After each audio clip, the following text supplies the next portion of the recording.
Prometheus. There once lived a race of huge giants called Titans. These giants were fierce, turbulent, and lawless, always fighting among themselves and against Jupiter, the king of the gods. One of the Titans, whose name was Prometheus, was wiser than the rest. He often thought about what would be likely to happen in the future. One day, Prometheus said to his brother Titans, "What is the use of wasting so much strength? In the end, wisdom and forethought will win. If we are going to fight against the gods, let us choose a leader and stop quarreling among ourselves." The Titans answered him by a shower of great rocks and uprooted trees. Prometheus, after escaping unhurt, said to his younger brother, "Come, Prometheus, we can do nothing among these Titans. If they keep on, they will tear the earth to pieces. Let us go and help Jupiter to overcome them." Prometheus agreed to this, and the two brothers went over to Jupiter, who called the gods together and began a terrible battle. The Titans tore up enormous boulders and cast them at the gods, while Jupiter hurled his thunderbolts and his lightnings in all directions. Soon the sky was a sheet of flame, the sea boiled, the earth trembled, and the forests took fire and began to burn. At last, the gods, partly by the help of the wise counsel of Prometheus, conquered the Titans, took them to the ends of the earth, and imprisoned them in a deep underground cavern.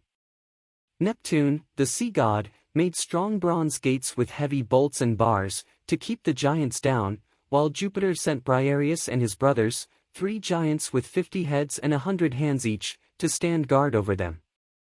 All but one of the Titans who had fought against the gods were imprisoned in this cavern.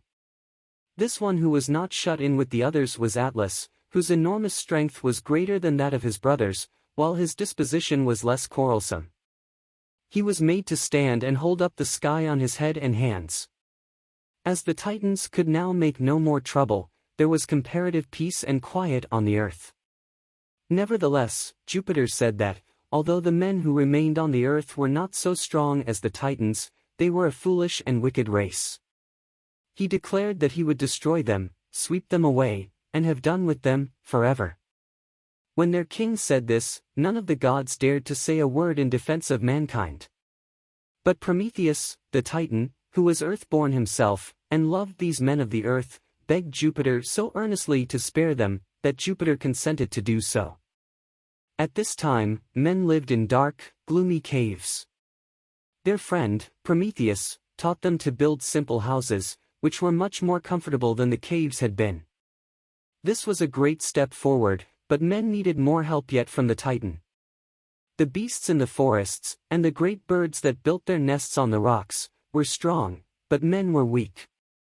The lion had sharp claws and teeth, the eagle had wings, the turtle had a hard shell, but man, although he stood upright with his face toward the stars, had no weapon with which he could defend himself.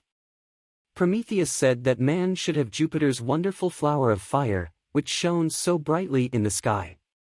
So he took a hollow reed, went up to Olympus, stole the red flower of fire, and brought it down to earth in his reed. After this, all the other creatures were afraid of man, for this red flower had made him stronger than they.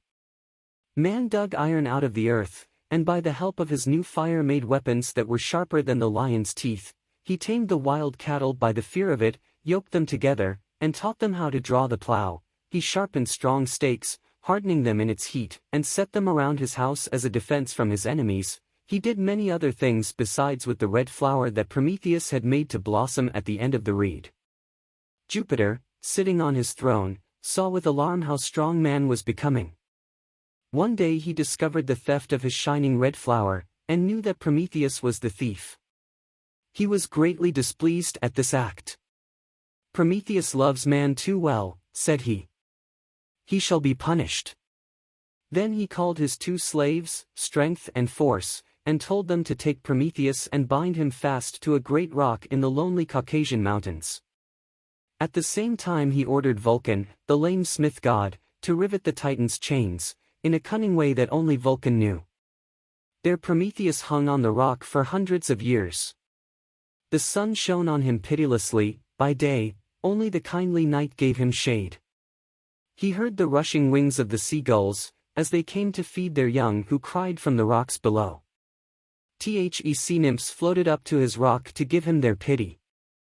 A vulture, cruel as the king of the gods, came daily and tore him with its claws and beak.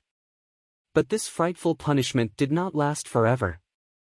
Prometheus himself knew that someday he should be set free, and this knowledge made him strong to endure. At last, the time came when Jupiter's throne was in danger, and Prometheus, pitying his enemy, told him a secret which helped him to make everything safe again.